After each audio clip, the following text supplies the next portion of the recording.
para você que acompanha o SBT Notícias pela internet. Por causa dos alagamentos, moradores do bairro Educandos, na zona centro-sul de Manaus, protestaram no fim da tarde de ontem e bloquearam o trânsito.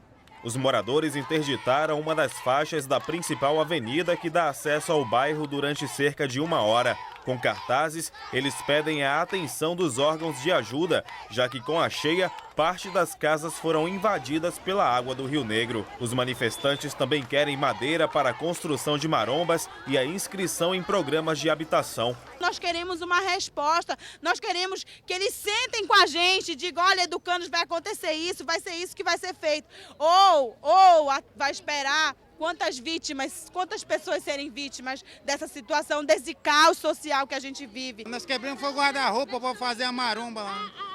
Quebrar o guarda-roupa. Quebrar o guarda-roupa para fazer a maromba. Nós telefonamos, eles desligam o telefone, eles não querem atender a gente aqui no Educandos.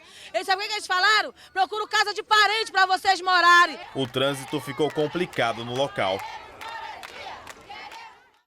E os moradores do São Jorge interditaram na manhã de hoje parte da Avenida Caco Caminha, na Zona Oeste. Eles tocaram fogo em restos de móveis e colchões. Com cartazes, reivindicaram madeira para a construção de pontes e marombas e ainda o início das obras do Prosamin. O trânsito ficou congestionado no local e a situação só foi controlada com a chegada da polícia e também do Corpo de Bombeiros, que apagou o fogo. Os representantes da Secretaria de Assistência Social do município se reúnem com representantes dos moradores afetados pela cheia aqui em Manaus. A secretaria faz um levantamento e o cadastramento dessas famílias para saber quais são as necessidades de cada uma. A prefeitura informou em nota que está tomando providências para tentar amenizar os problemas nessas áreas alagadas. E esta manhã, uma equipe de engenheiros e técnicos de infraestrutura e transportes foram a Itacoatiara fazer um levantamento da situação do porto do município, que está interditado desde a última quarta-feira devido ao deslocamento de 1 metro da ponte que dá acesso ao cais. Os cabos que sustentam as amarras da ponte se romperam com a pressão da correnteza do rio e, como medida emergencial, uma embarcação empurra a balsa para manter o porto no lugar. O DENIT também está em processo de contratações de obras emergenciais na ponte, mas na que dá acesso ao município, que por enquanto na estrada não está interditada.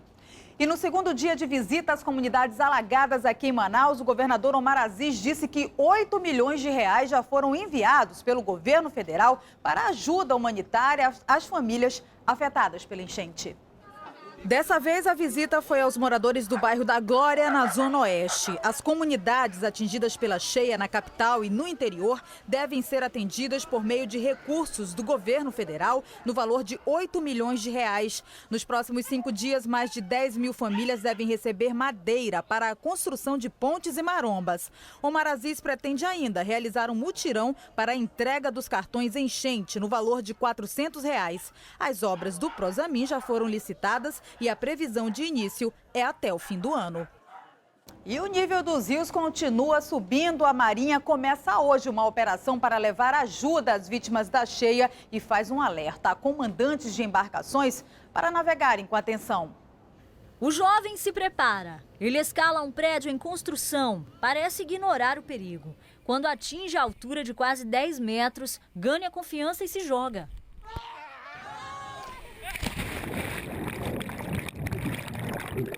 A água do Rio Negro é de pouca visibilidade e logo o mergulho termina. Esse tipo de salto é perigoso. Quem se arrisca pode sofrer graves consequências. O adolescente não quis comentar a aventura arriscada, que mesmo assim é comum na orla de Manaus e em regiões ribeirinhas. A cena se repete às margens dos rios, mas a diversão perigosa não é a única nessa época de cheia. A navegação também tem seus riscos. Com um nível acima do normal, pequenos canais se formam e encurtam as distâncias, mas a cheia também traz obstáculos no rio. A quantidade de material orgânico, troncos, vegetação descendo o rio aumenta. Aumenta o volume da água, aumenta a correntada, aumenta o desbarrancamento. Isso daí realmente faz com que o navegante tenha que ter maior atenção. Quem navega, seja em grandes ou pequenas embarcações, aproveita o período de cheia. Na seca tudo é mais difícil. Prefiro a cheia. O ribeirinho está acostumado com as mudanças no rio. Mas quando elas chegam mais rápido do que se espera, surpreendem. No Amazonas, 38 municípios continuam em situação de emergência. A Marinha deve ajudar na operação de assistência às vítimas com atendimento médico. Essa época de cheia são essas doenças transmitidas pela água que acaba se misturando com dejetos, com esgoto, né? E também, pelo que a gente já conhece da região, um aumento de incidência de picada de cobra. Um navio-hospital parte amanhã para Anori, Capiranga e Anamã. Veja a seguir filas gigantescas no TRE para a regularização do título eleitoral. E ainda a obra parada irrita os passageiros em um ponto de ônibus na Djalma Batista. Nós voltamos já já.